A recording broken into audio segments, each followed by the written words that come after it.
Hi, my name is Daniel Canese. I'll be conducting my debate on the use of torture as an effective and acceptable method to address national security concerns. First, I must address the term torture because its meaning itself is reflected on the eye of the beholder. Some countries permit the use of Sharia law for maintenance of law and order, while others would consider this torture. Therefore, rather than the term torture, we should call it enhanced interrogation. It begins with an interrogation in the traditional sense, usually referring to as a rapport-based interrogation, where it must be determined whether information is good or bad.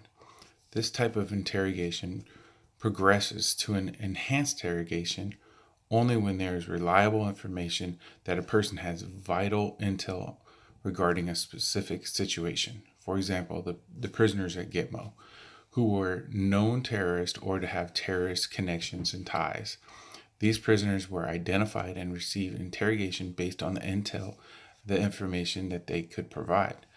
While these techniques are not ideal and question of them being moral comes into question, enhanced interrogation becomes necessary to save lives.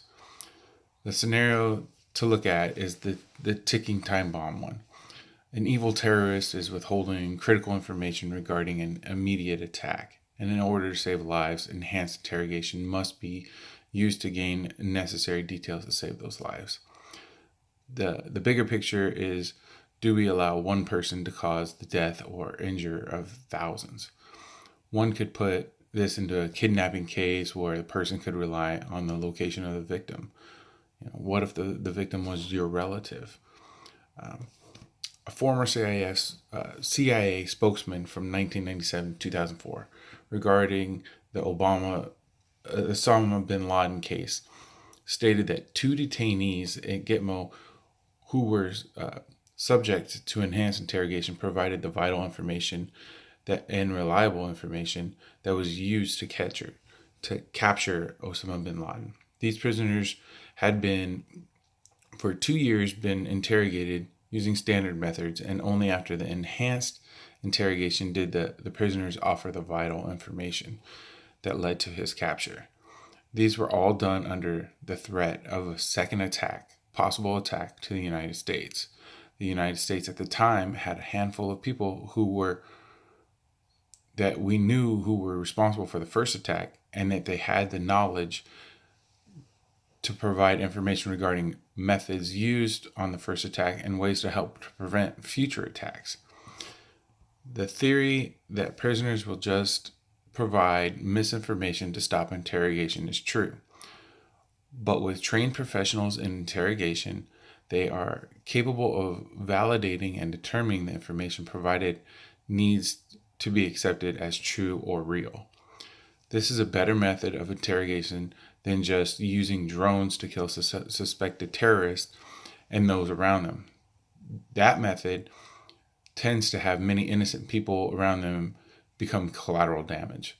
This method might be preferred by some for moral reasons, but it kills innocent people, and there are a lot less intelligence that we can receive from these terrorists in their minds, in their computers, and even in their pockets. Prosecutors want convictions in court actions, so they are against enhanced interrogation or torture. So, is the intelligence world after convictions or intelligence to prevent immediate attacks? Time becomes and creates the necessary of enhanced interrogation. I believe enhanced interrogation or torture, if that is what you want to call it, is okay to save lives. Remember, there are different degrees of torture and enhanced interrogation, and a line must be drawn on how far to go. There might be sleep deprivation, waterboarding, severe beatings, stress positions, exposure to hot and cold, or hooding. Yes, torture should be used, and it does provide positive results as history demonstrates. Many guidelines for the degree of torture could help others for this need of practice. So, thank you.